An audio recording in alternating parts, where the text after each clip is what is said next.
There has been no little curiosity on the part of Bible historians concerning the human races as they emerged from Noah.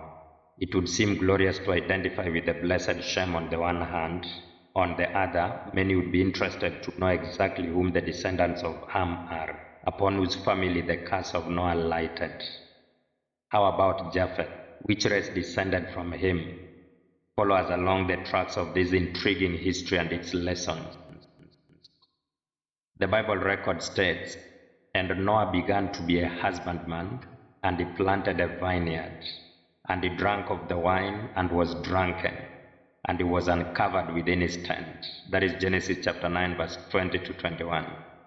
It is very probable that this was the first time that fermented wine and its effects was discovered through experience.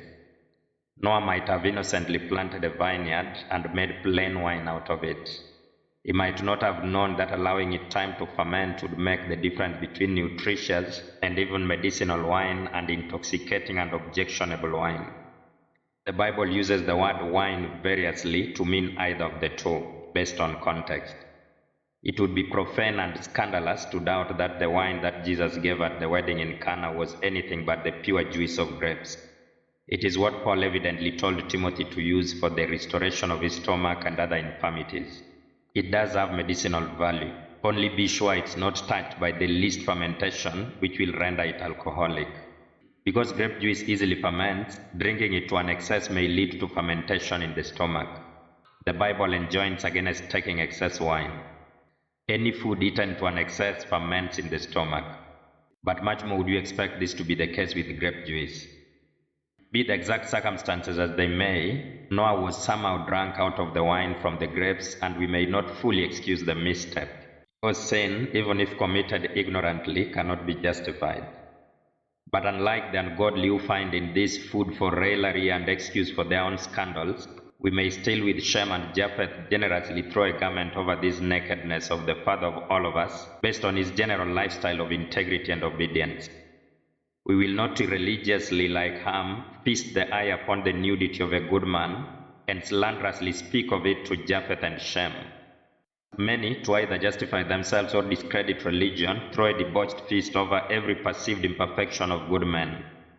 Many, even of well-meaning Christians, slanderously overemphasize the weaknesses of Bible characters and of just men in history, placing the worst constructions upon their imperfections and not saying enough about their strength. They vilify the patriarchs of our faith behind their backs. This was the curse of Ham. He chose to set his eyes upon the nakedness of his pious father. Shem and Japheth, on the other hand, out of respect for age and of a godly father, chose to look away from his nudity and laid a covering upon him. Unlike the ungodly of our time who feast their memory's eye upon the flaws of good men, these two sons reverently turned away the eye from this Shem. They perceived that the hoary head is a crown of glory, if it be found in the way of righteousness. That is Proverbs chapter 16, verse 31. And Noah's hoary head was a crown of glory, his era of judgment notwithstanding. This incident gave occasion for Noah to speak with a prophetic vision concerning the future lives of his sons and the races that would soon populate the world. These declarations were no arbitrary decrees of providence, but were the simple outcomes of the lifestyles that the different families would choose. We hope to speak more fully on predestination and the whole notion of generational curses in a separate video, but it will be sufficient to say here that it is superstition and not religion that assigns to the son the guilt and consequences of the sins of the father without their directly participating in them. In God's universe, there is such a thing as cause and effect. The father's character influences the character of the son both through heredity and imitation. And thus it is very likely but not necessary that the son will participate in the sins of the father. This also applies to families of just men. They will usually be blessed because of the influence of the parents and not because of some arbitrary decree of providence. The ultimate blessing fell upon Shem. He was the father of the Hebrew race from which Christ was born and unto whom the oracles of God were committed. The spiritual blessing is the best blessing anywhere, and here was no promise of mere worldly prosperity, but of spiritual excellence. It should also be noted that not all the sons of Shem ended up in the holy line. As always, with God it is about choices and character. Destinies follow in the wake of character, and he will be faithful to fulfill promises made to fathers. On the other hand, the ultimate curse lighted upon Canaan, one of the sons of Ham. It was not pronounced against Ham directly or all of his offspring. No. As always, it's about the choices that aligns one with a particular destiny. The posterity of Canaan, who descended to the most degrading forms of heathenism, aligned themselves most with the consequences of the impiety that Ham manifested towards his father. But even in their case, though the prophecy had doomed them to slavery, this doom waited for centuries until they made a breach upon divine patience, and even God's forbearance could not tolerate them any longer. What's even more interesting is that they were the early occupants of the promised land, the land flowing with milk and honey. It shows that the blessing and cursing were not about worldly prosperity. It further demonstrates that those who have separated themselves from grace may still enjoy some of the most generous temporal blessings. Jesus said that God sends his rain and sunshine to the ungodly, no less than to the just. The Canaanites became the metaphor of all the ungodly. They first occupied the land of promise and made Abraham, the true heir of the land, a pilgrim over his entire lifetime. They would later be dispossessed of the land by utter annihilation and slavery by the sons of Shem, whom God would give the true title deed to the land. Thus it is with the ungodly. They possess this present world. Satan himself was styled by Christ the prince of this world. His people generally control the politics, the affairs, the policies, and even the wealth of this present world. Jesus himself was not rich or politically powerful while here. The revelator says concerning the last temporal kingdom upon the world that the dragon gave him his power and his seat and great authority. That is Revelation chapter 13 verse 2. God's people, on the other hand, like the good old Abraham, are made to be pilgrims in their own land. But better is the end of a matter. In the end, the Canaanites are going to be dispossessed of this land by utter annihilation. They will be chased away from existence, and Christ says, "Blessed are the meek, for they shall inherit the earth." They inherit it in the sense of taking it over from the disinherited Canaanites. And they will live and reign with Christ here forever. This earth will not be destroyed but purified by fire and glorified by God. Says the prophet, "And the kingdom and dominion and the greatness of the kingdom under the whole heaven shall be given to the people of the saints of the Most High, whose kingdom is an everlasting kingdom, and all dominions shall serve and obey him." That is Daniel chapter 7 verse 27. It has been extremely difficult to trace the unobscured lines of descent of all the tribes and races now existing to their respective connections to Shem, Ham, and Japheth.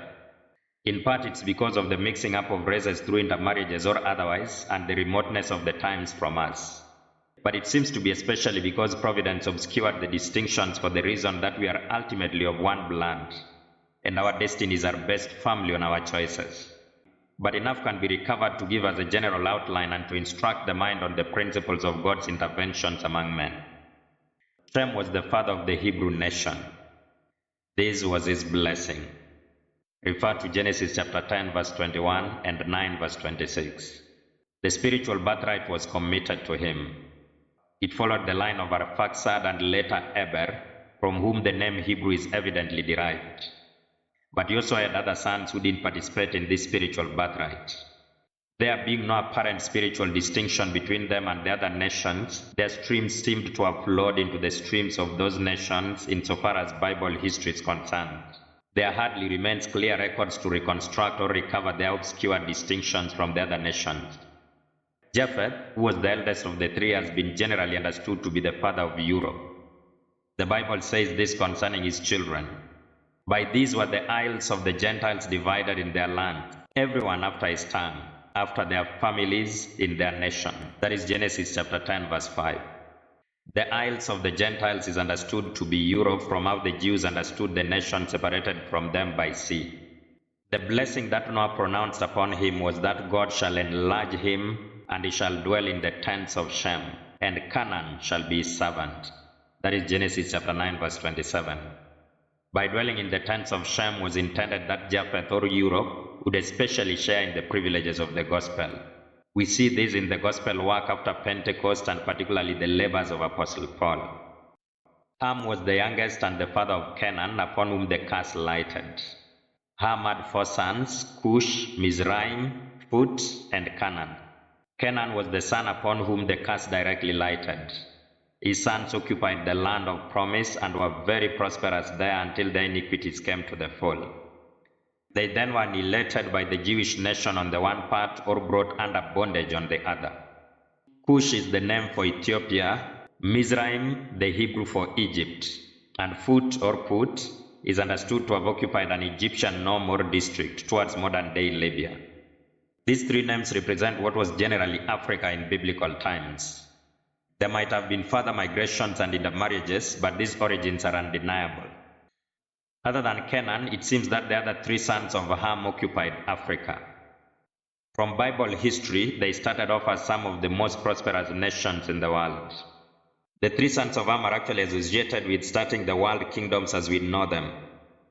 Nimrod, a son of Cush, is associated with the beginnings of the powerful kingdoms of Babylon and Assyria. You can read that in Genesis chapter 10 verse 8 to 12 and Micah chapter 5 verse 6. Ethiopia is understood to have been a powerful kingdom and civilization in biblical times. Egypt seems to be the first world superpower in the broader scale of the world and held the blessed Shem in captivity until God intervened for their deliverance through Moses. But the fact is true in temporal as in spiritual matters that he that is first through pride will be last, and that which is last through humility shall be first. These facts indicate that God doesn't deny worldly prosperity to those who fall from grace. Nay, they mostly prosper in the world than the children of the light. They occupy their few days of probation in building kingdoms and amassing wealth. Christ said that the children of this world are in their generation wiser than the children of light. That is Luke chapter 16 verse 8. Throughout the Bible, blessing has never meant mere worldly prosperity. It may have temporal success as part of its fruit, but that's not what it means in essence.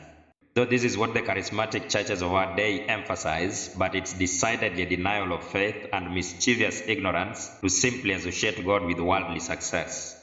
Ecclesiastes chapter 9 verse 1 to 2 says, "For all this I considered in my heart, even to declare all this, that the righteous and the wise, and their works are in the hand of God. No man knows either love or hatred by all that is before them. All things come alike to all. There is one event to the righteous and to the wicked, to the good and to the clean, and to the unclean, to him that sacrifices and to him that sacrifices not. As is the good, so is the sinner, and he that swears as he that fears an oath." This text simply says that you cannot know whom the Lord has approved and whom he has rejected simply by their material circumstances. It further explains that similar things happen to the godly and the ungodly. This is because God is generous to all men, and there is a time for judgment. He doesn't circumscribe the lives of the ungodly by endless sufferings and punishments. Nay, rather, he occupies their fleeting days with worldly toil and seeming prosperity. Ecclesiastes chapter 2 verse 26 says, "For God giveth to a man that is good in his sight wisdom and knowledge and joy. But to the sinner he giveth travail to gather and to heap up, that he may give to him that is good before God. This also is vanity and vexation of spirit." Thus were the nations divided upon the face of the earth. God had decreed that men should disperse in colonies to occupy different parts of the earth after the flood, and when the builders at Babel interposed to stop the plan, their language was confused and the counsel of God was fulfilled in spite of themselves. Apostle Paul says that God has made of one blood all nations of men, for to dwell on all the face of the earth, and has determined the times before appointed and the bounds of their habitation, that they should seek the Lord, if haply they might feel after him, and find him, though he be not far from every one of us. That is Acts chapter 17 verse 26 to 27. Paul's point here seconds the idea that after the flood, God limited sinful man through language, boundaries for their territories, time and age. These limitations were so that there would be a check upon sin in the world. Had these limitations not have been put into place, wickedness, heathenism, and unbridled ambition and tyranny would have become more commonplace and universal. Religion would have become harder to practice. So God designed territorial boundaries and times so that men should seek after him in their different nations, if haply they might feel after him. Though Satan has been allowed dominion in the world, his worldly kingdoms that he rules by proxies are limited by boundaries and languages, time and age. In terms of worldly prosperity and dominion, Africa was first through Egypt. Then Asia was second through Assyria and Babylon, which both were originally founded by an African, and later through Medo-Persia. Europe was next through Greece and Imperial Rome. Truly, them that are first shall be last, and the last first. Paul says that God has determined the times before appointed. There was need that these kingdoms be limited by time and boundaries. A few years ago, when the Europeans had recently experienced a surge in human civilization through agrarian and industrial revolution, they came to Africa. We admit that by the moment they came, Africans had degraded themselves by debasing forms of heathenism. But this was no different from what was happening elsewhere in Europe and Asia and America, in the regions where the light of the gospel had not penetrated. Japheth was at this time dwelling in the tents of Shem, and he brought the gospel, both true and false, to Africa, and colonialism in its train. There were already different denominations in Europe at this time based on confused interpretations of scripture, and sectarian denominationalism was born in Africa alongside the truth of the gospel. The colonial tyranny and the racist arrogance of the Europeans did cast unfavorable reflections upon the brand of Christianity that they professed, and made many Africans to stumble upon the word of God. While we deeply appreciate the acute sacrifice of the individual Christian missionaries who suffered much privation to make the gospel happen in Africa, we lament the fact that some politicians and ambitious business persons artfully wove their own interests into the work and sacrifice of the missionaries and rode upon the wings of the gospel to plant seeds of political and economic tyranny. We admit that the Europeans possibly found the Africans at their worst, but for some of them to dishonestly rewrite the entire history of Africa to make it appear that Africans were an utter intellectual backwaters with no civilization was deceitfully modest. It's true that the agrarian and industrial revolution that they had just had administered to their pride and racial ego on the one hand, and their involvement with African slaves had detracted from the dignity in which they viewed the African race on the other, but this could not justify their reshaping the memory to favor the mirror. This rewritten interpretation of African history is agreeable to the notional and degrading religion that evolution is, but it cannot be nearly factual. It's noteworthy that the novel theory of evolution was manufactured in the mid-19th century by a person who had trouble with his own Christian faith. Seemed to be an emotional response towards a God that he thought had disappointed him. This was incidentally somewhere just before the scramble and partition of Africa. Evolution theory has served more of human interest and rebellion from God than done any service to fact. It has opened a wide window for rewriting history instead of studying history, for inventing facts instead of discovering facts. It has debased our very humanity and placed man at a level with the animals. Robbing man of the glory of his origins, it has co-opted the reality of his glorious destiny.